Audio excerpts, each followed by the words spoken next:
Hello everybody, it's July 29th, 2020, and I'm about to start some work on converting the electric kiln to gas. So I'll be able to fire this as a downdraft gas kiln. And again, I figured I'd bring you in on the different stages of it. I will be having to wear a respirator for some of this because again, I'll be working with the soft brick and I don't want to be breathing in any of the refractory dust. So I probably won't keep the video on the whole time. Obviously, it'll be kind of a slow process. But I may bring you back in on stages of it so that you can kind of see what the different stages look like. And basically, I've been watching Simon Leach's YouTube channel and the conversions he's done on some electric kilns.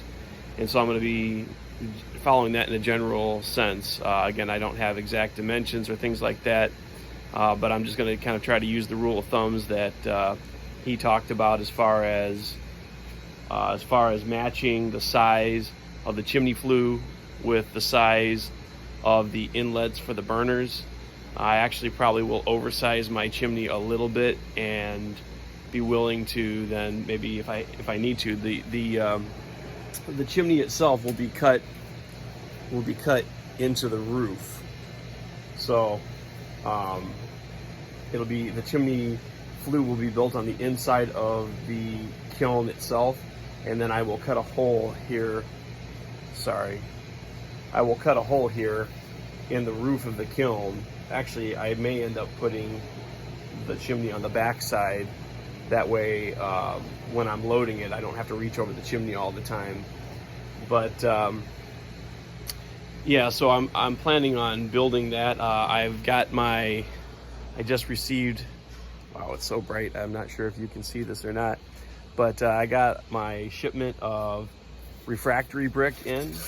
I could have probably tried to make something myself, but I chose to not do that just for expedience. But I wanted something that I knew would hold up to temperatures as well. So these bricks are K26, so they'll stand up to 2600 degrees Fahrenheit.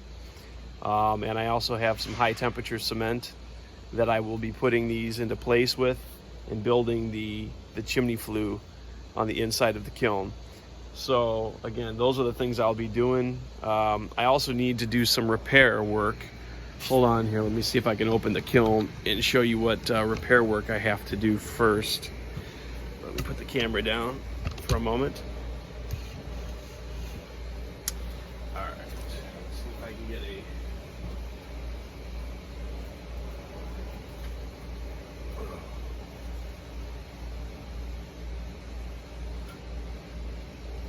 Trying to do this. This thing didn't come with a latch.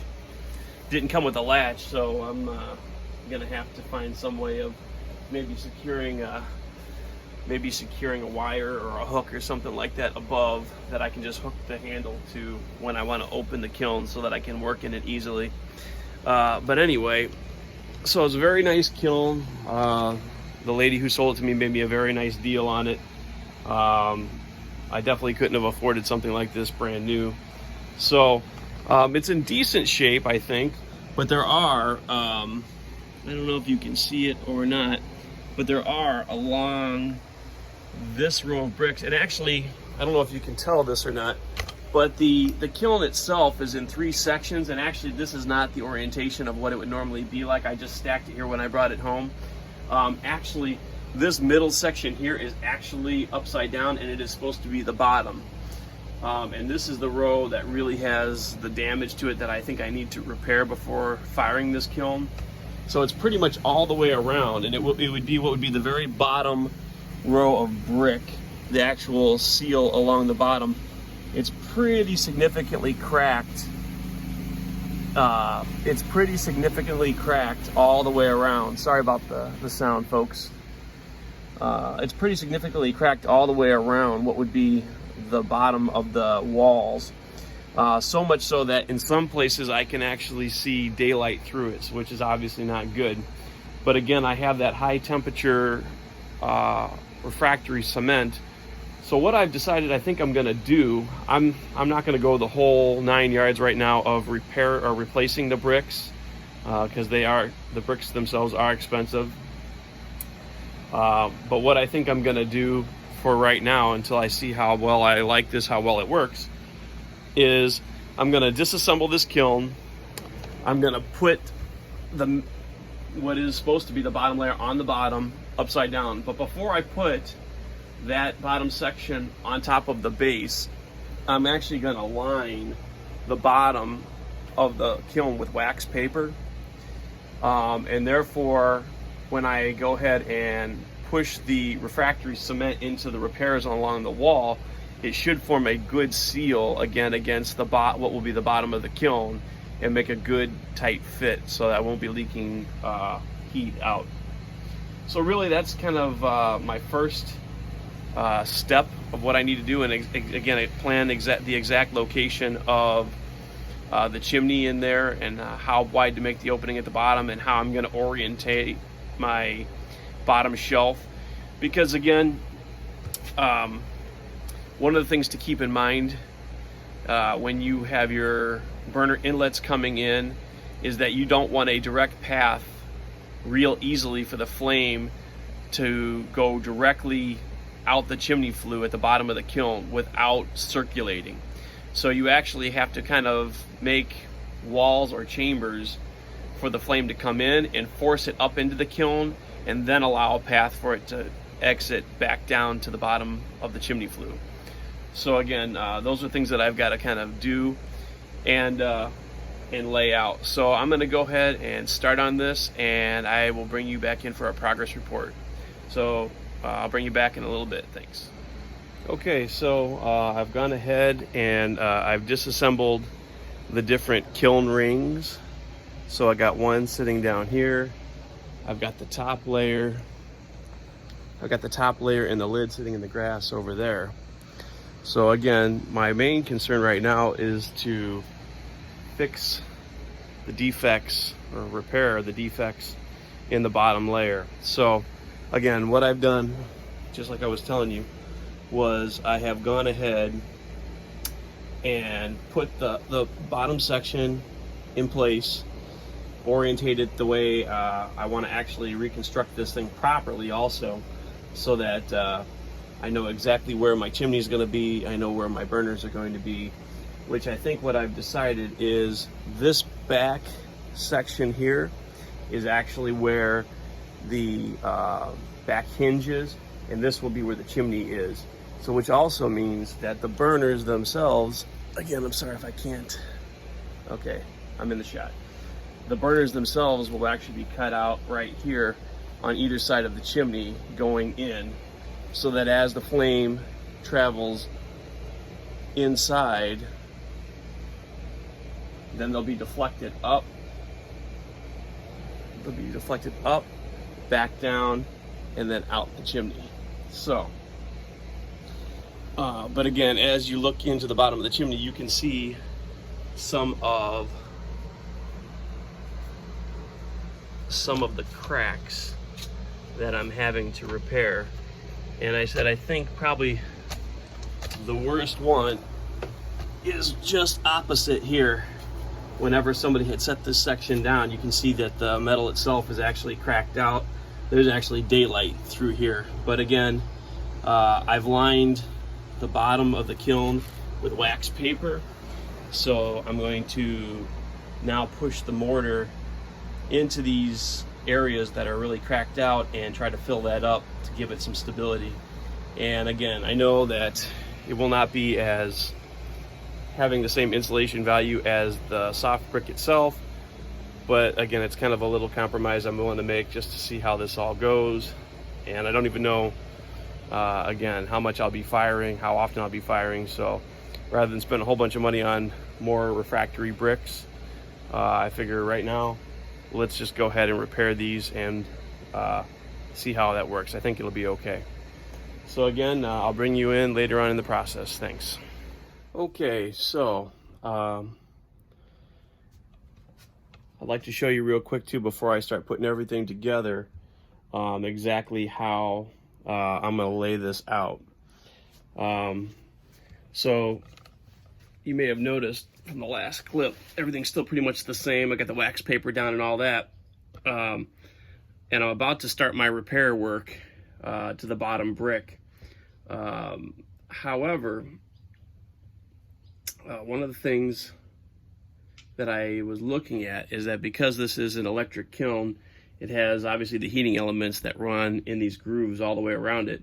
And that's actually going to be kind of in my way when it comes time for the burner ports, because the burner ports go all the way through the fire brick. So let's see if I can get you down here. I don't know if you're going to be able to see this. I don't know how far you can zoom in, and again, I'm sorry if my camera work's not that great, but I've marked out roughly from here to here is where my brick is going to be cut out from my burner port on that side, and then over on the other side from here to here, that's going to be my other cutout. So again, I don't really need to repair this in here because again, I'm just going to be cutting that out anyway, but I want to know where I've got to repair up to. So I've got to repair everything over to that line there, and then everything around both sides, again, barring anything that, this brick's actually pretty good, which is a shame that I'm going to actually have to cut this brick that's good out of the way. But again, everything else all the way around. And again, I'm wearing a respirator to keep the dust down as well. I was also told that it's a good idea to use some water and spray down the bricks, because spraying down the bricks will help keep the dust down, number one. Number two, putting this mortar on here, the bricks themselves are obviously very, very dry, and they absorb moisture like crazy. So if you put mortar on these dry bricks, it's just going to suck the moisture out of that mortar and make it really hard to work with right away, and I don't want that. So I'm going to go ahead and spray this down. Again, once you do once the kiln's done and everything's fairly set, you can always put your burner in here on a very low flame and dry everything out slowly. But again, I'm sorry, I'm shooting this from my phone, so my camera works bad. I apologize, but again, I'm just spraying down the brick so that I'm able to go ahead and start the repairs. And basically, well, I'll give you a quick rundown of what the bottom part of the chamber is going to be like. So I'm going to take my fire bricks, and this isn't exactly where they'll be, but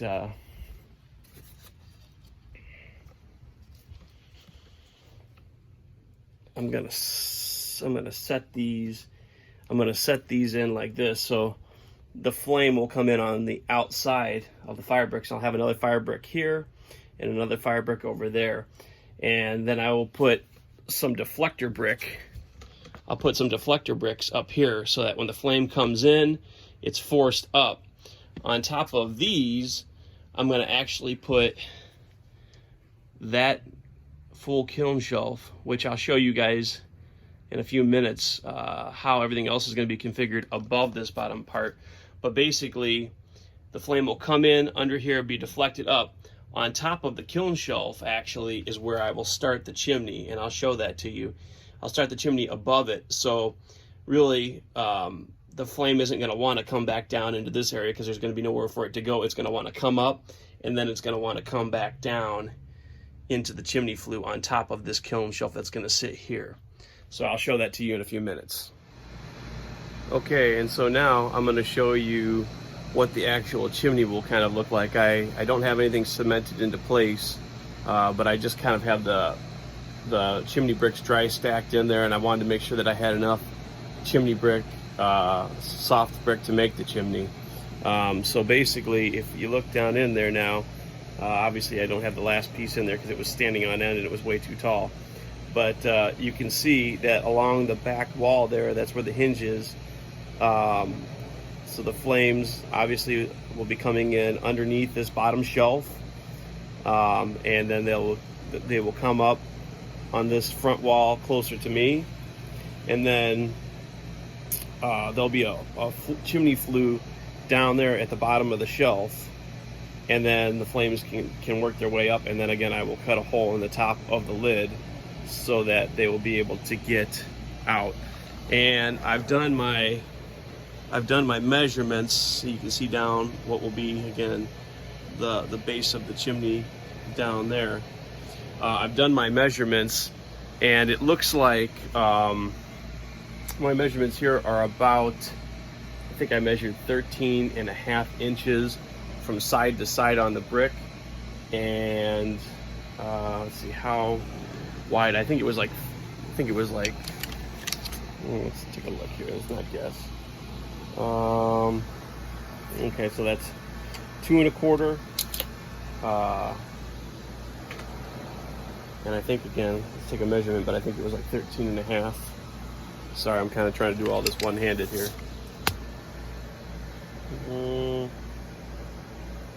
Yeah, looking at it, it's looking like it's measuring about 13.5 across. So, oh, Marty's cooking something good, man. It smells really good out here. So, if we multiply here, 13.5 times 2.25.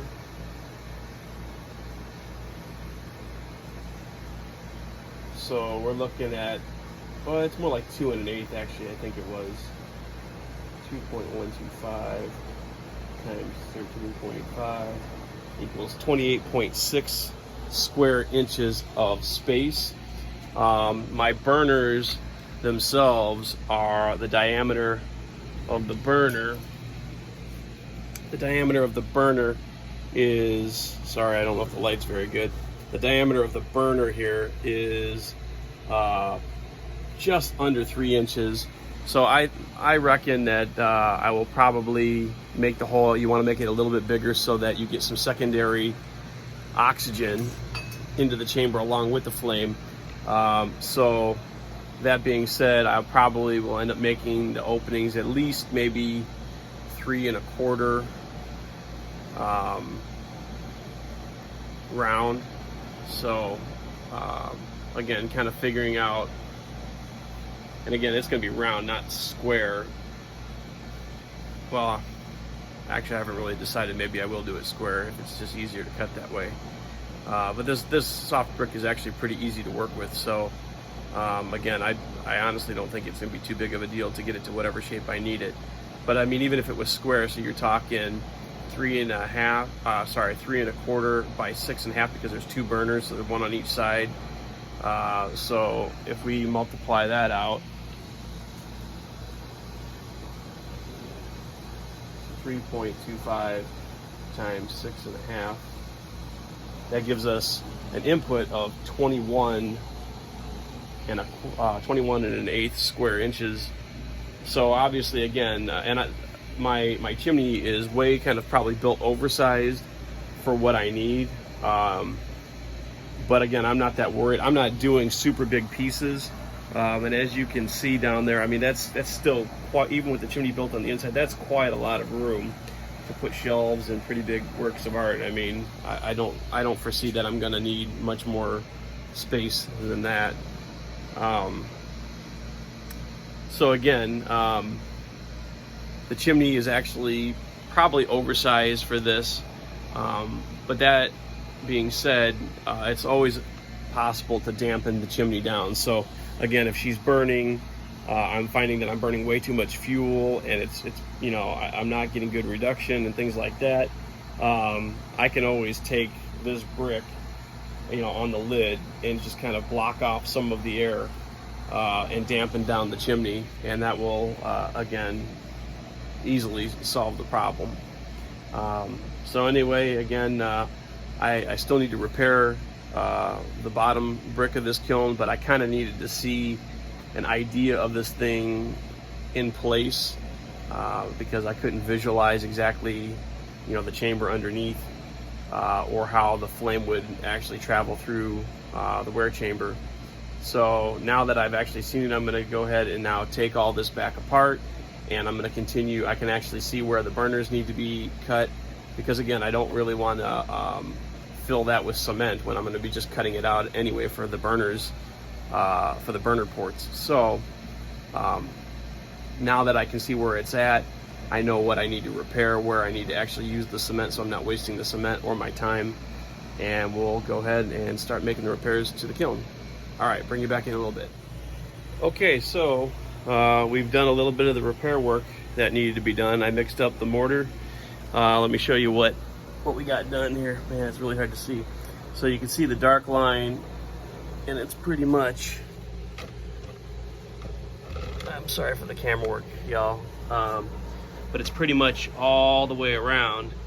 And then as you can see back in this corner here, you know, I stopped it pretty hard because that's right at the edge of where my burner port is going to come through. And again, here I really didn't have to mess with it too much, although maybe I should move it over just a little bit. This is not, it's already starting to set up a little bit. And again, if I have to adjust the burner port one way or the other by 1/2 inch, it's really not going to make a big deal of difference. But yeah, so basically all the way around, we were able to do it all the way around. So yeah, pretty happy with it. It was actually really easy. I didn't have a trowel, but I just had a little like hand paddle that I was able to just kind of work it up underneath the bricks. And again, I think with the wax paper, this is going to make sure that it's a really good seal around the base, which is what, you know, I really want. I don't want the heat escaping underneath anywhere. So I think that's going to work out pretty good. I'm going to let this, it's going to take like 2 hours for it to set up. After it has set up, my next step will be to start figuring out the placement of the bricks, how tall I want to make them. I really would like, one of the things, it may be a little bit more complicated to do. The cool thing is that those refractory bricks that I bought are 4.5 inches tall. These bricks are also 4.5 inches tall, and so there's two courses of brick per section. However, what's going to throw a little bit of a wrench into it is the fact that I'm using my kiln shelf also. Because what I would like to do with this is to build the chimney in such a way that if I chose to do, let's just say I don't do very many pots and I don't need this big of a kiln shelf, big of a kiln, I would like to be able to maybe take the center section out and then only have maybe 2 sections of kiln shelf for a smaller firing. But in order to do that, I really need to then put the thought to making my chimney meet exactly at the top of each section. So the problem I said that I'm coming up with right now is, you know, that's not going to be possible anyway, because my chimney flue starts, oh yeah, I suppose it would be possible. I would just have to then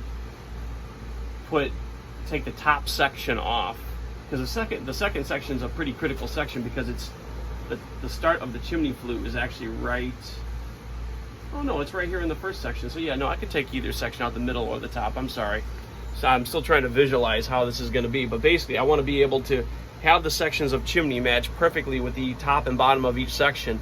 So if I want to remove a whole section of chimney, I can, without affecting the configuration of where the chimney starts and how it's going to meet the roof of the wear chamber. So no, that should be okay. So I'm probably going to have to, I think my kiln shelf over here is about 1/2 inch thick. So I will more than likely have to trim my bottom bricks of a of that 1/2 inch, so that everything, when I make the next section of bricks, they always meet right at the top of each section. So, you know, a little bit of planning. You know, Rome wasn't built in a day. And again, if I rush this, I don't want to make, I'm gonna make mistakes, but I don't want to make mistakes simply because I was in a rush. So I'm gonna go ahead and, I said, figure out how I need to cut my bricks, so that I can have my bottom of my flue right where I want it. And then I will bring you guys in when I'm on the next section along and give you a little bit more of a look into what I'm doing. So, all right, we'll talk to you in a little bit. So I'd like to show you where we're at now. Basically, all of the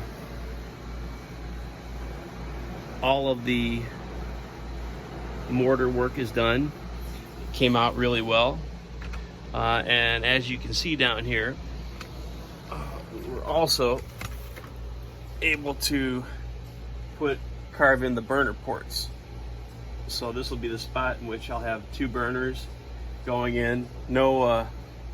Please no comments on the poor metal work. I wasn't really trying to make it beautiful, just functional. So I was able to peel away the metal on the outside and then cut out my holes from my burners. So basically, there'll be one on each side. Here's one of them, and it'll shoot in right on this side, and there'll be one on that side as well. And so that should be more than enough. I was actually kind of debating whether I needed to. I've seen a kiln just smaller than this fired on one of these, but I'd rather be safe than sorry and have to, and not have to crank them all the way up if I don't have to. So not a big deal. But anyway, yeah, very happy with the way the repairs to the brick have held up. The mortar seems to have set, seems to be strong, and like I said, we are at the point now where I can actually start putting the brick on the inside, figuring out how high to make those so that the shelves, the bottom shelf is not too high. All right, well, we'll bring you in when we get a little bit further along. Okay, so right now I'm in the middle of assembling some of the chimney. Just mixed up some more mortar. And again, I'm not a bricklayer, obviously. I don't have a trowel or anything like that. But what I am doing is making sure that I seal up all the seams fairly well. I gotta make sure that I get it deep within there though, because I have these grooves. I have the grooves on either side that the wires, the elements were running through. Because of that, there's a possibility that some of the hot gases could escape from there. So like I said, I'm going to really try to kind of squeeze it and pack it in and kind of push it into those recesses in the sides. And then I'm even putting my finger in there and kind of pushing in a little bit to make sure that's nice and sealed. Again, this does not, thankfully, have to be pretty at all. It's basically just got to be sealed. A small thin trowel. These lines, I don't want to like take the mortar and get it all over. Waste a lot of it on the surface of the brick when all I really need to do is cover up these gaps, fill the seams.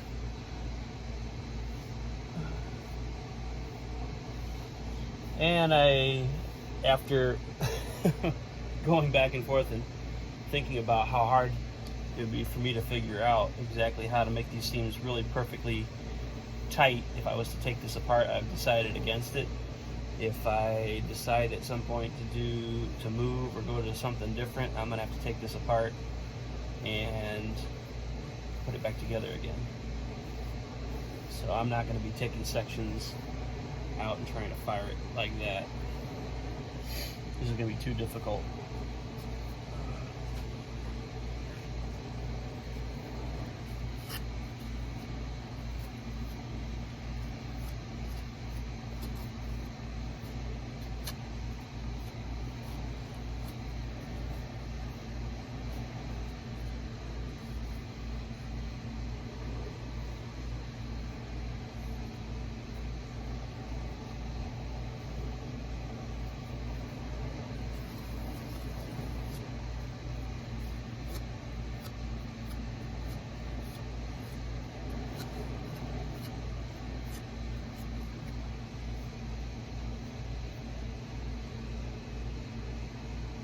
I said, I'm just trying to make sure that it's kind of an air gap, airtight surface, so that again all the gases, I don't know if you can see it, so all the gases are forced down to go up the chimney that way. I said, I'm sure that there are many bricklayers out there who know what they're doing, who are appalled, but that's okay. Not gonna worry about that too much. All right, so actually I think I'm ready to go ahead and grab the next. I'm ready to go ahead and grab the next shelf in the next section. So pardon me for a second as I set this down and reposition the camera.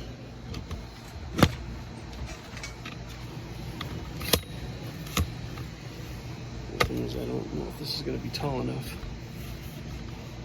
Is it going to be tall enough? Yeah. Not too bad. Alright, slap some of this on here for the next course. I know you kind of want to get your mortar somewhat even, which again, without an actual trowel, may not be the easiest thing to do. But you know what? We work with our hands, right? We're never afraid to get our hands dirty. So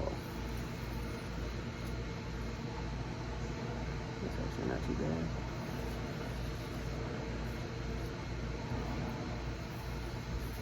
You always see those guys who are doing the bricklaying and then they come back and they they go down their mortar like that, which I'm not really even sure what that does. I'm sure it does something great. I am going to alternate the seams here to give the chimney more strength.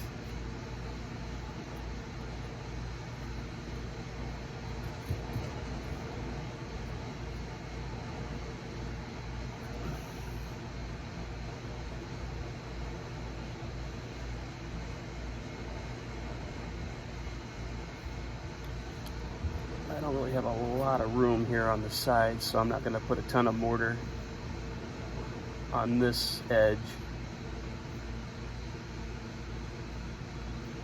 Again, just enough to kind of maybe make a seal. And I'll do a lot of my sealing again from the front like this. So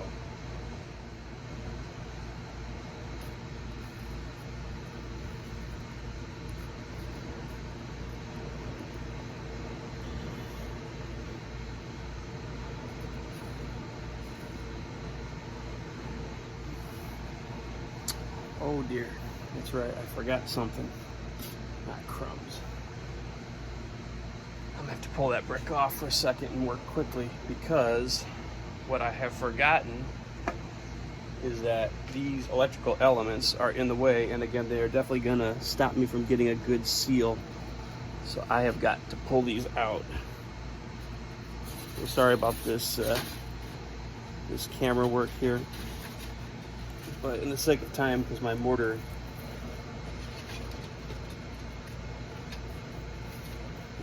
is setting up as we speak, I don't have a lot of time to play around with this. I just got to get this element out of here. That's one. We gotta have these little pins, these little rods that are. I'm gonna take the pliers. We've got these little rods that are actually holding the elements into the brick. Which you can see right there. So we get those out. So I've got very limited time. That's the beauty of video editing, is we can edit all that stuff out. Stuff that doesn't make for good viewing, I can just omit it. But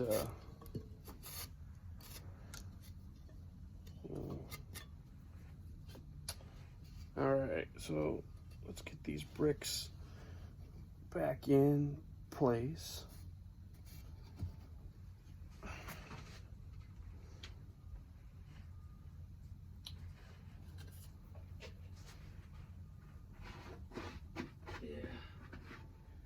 mortar's already setting up, so I've got to really move here.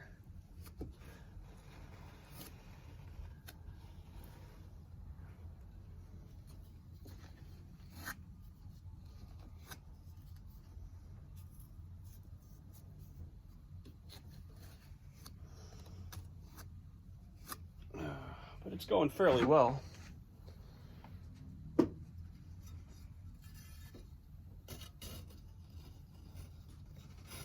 Oops.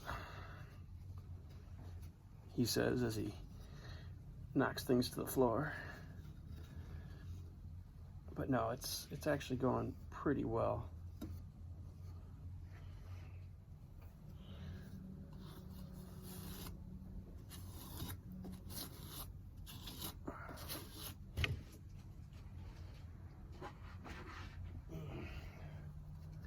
I can use up a lot of my mortar in this seam. It takes quite a bit, and I don't want to be chintzy with it. As I said, that's really what's going to hold the chimney in place. While I'm at it, and I've got just a little bit of mortar left, I want to kind of repair this brick right here. Again, you don't want to make a big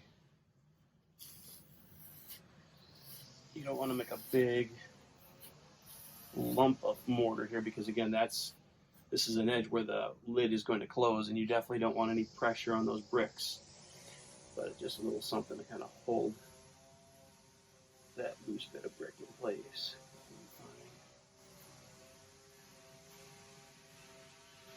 Make the little repairs while you can make them. All right, that's fine.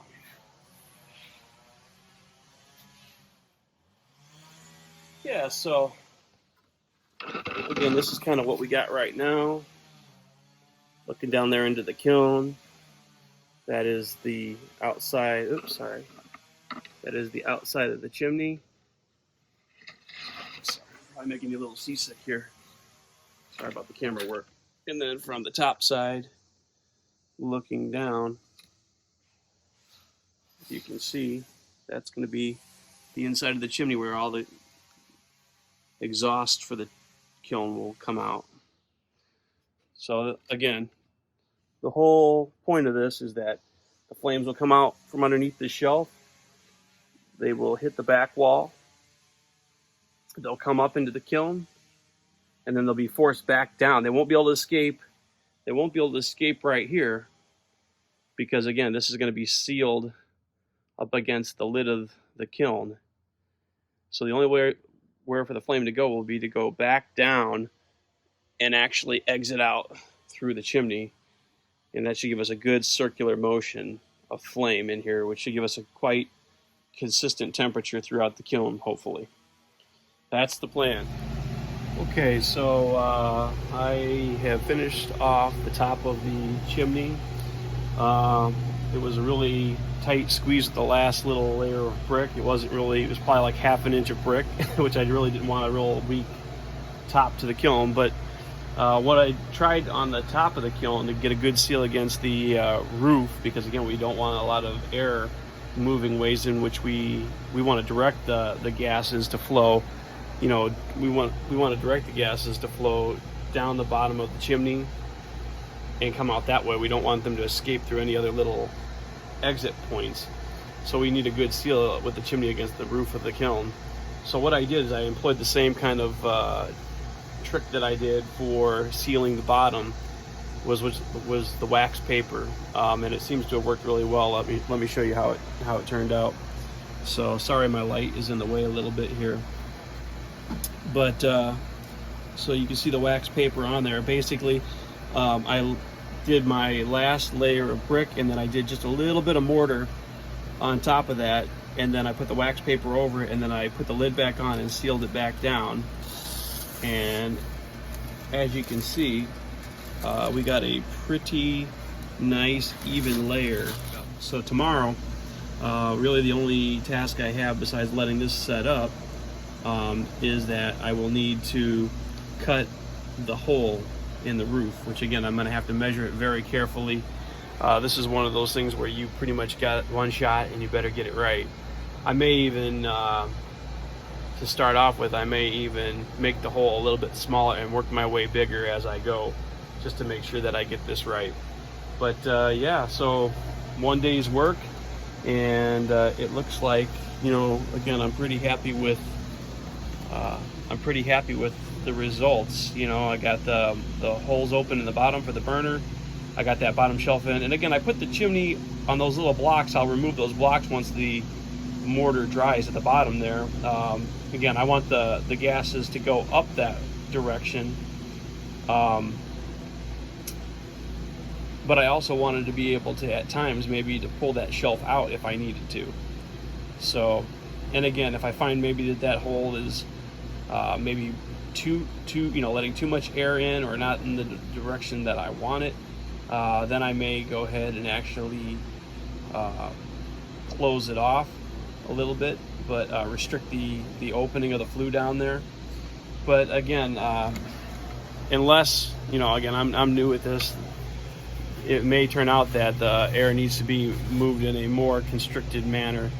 But if it's not a problem with the direction of how the gases are flowing through there, and it's simply a matter of volume, again, my solution to it really is that where that chimney comes up through the top of the kiln, I can just simply lay a brick. Oops, sorry. I can simply lay a brick right across part of the opening to restrict the airflow out of the chimney. Because really, a constriction at any point will slow down the flow of gases through the kiln. It'll bottleneck it. So it doesn't have to be constricted necessarily at the bottom, unless I find, again, that I am having a problem with how the gases are coming in from too many different places.